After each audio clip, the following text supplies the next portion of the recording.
that the old man wrote about when they realized that the entire damn community had been tricked. So how do we gauge the Democratic Party? Are we pleased with? We're not pleased with any of them, but we know that the actions of the Republican Party as in general and specifically, particularly since this president has been elected, leaves no room for doubting where they stand in connection with important things relating to black issues. Well, not saying that the Democrats, and particularly this president, has been our best. Hasn't he could have done a lot more, but he, I think the health reform was a major step to help us, and he's looking at ex-offender issues, sentencing, mass incarceration. He has done some very positive things. He hasn't done a whole lot for higher education, which is a major setback. He hasn't? Hell no. That's a problem. This lawsuit that I was telling you about. Currently here in the state of Maryland. Yeah, the equity lawsuit.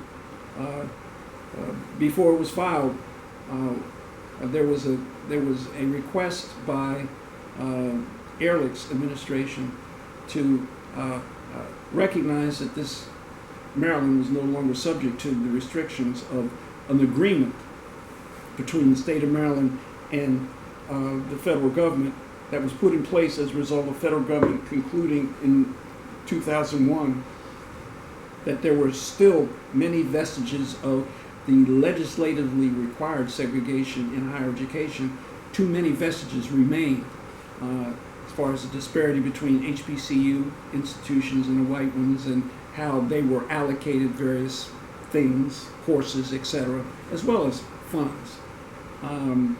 When Calvin Burnett sent a letter asking them to say, yeah, we've fulfilled our obligations, please let us off the hook,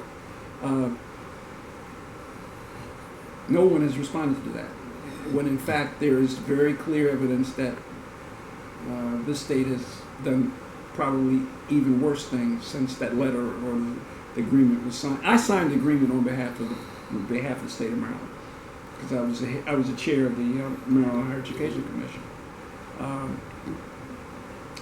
So Ehrlich didn't do good. Did O'Malley do better? Well, the ball is in is in Duncan's court, and he has never responded. All we want him to say is, no, you haven't lived up to your obligation. But they have gone into a rope-a-dope type thing, and they haven't responded to it at all. And that's almost 12 years ago. So what would you want? What could Hogan do, Governor Hogan? Hogan, as the governor, as far as I was concerned, he could.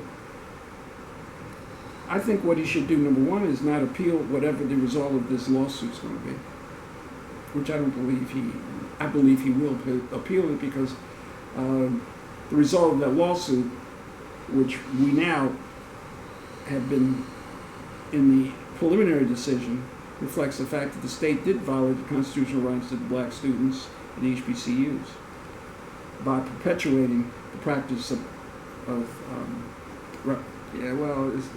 it's the practice of not allowing these institutions to have unique programs that are competitive.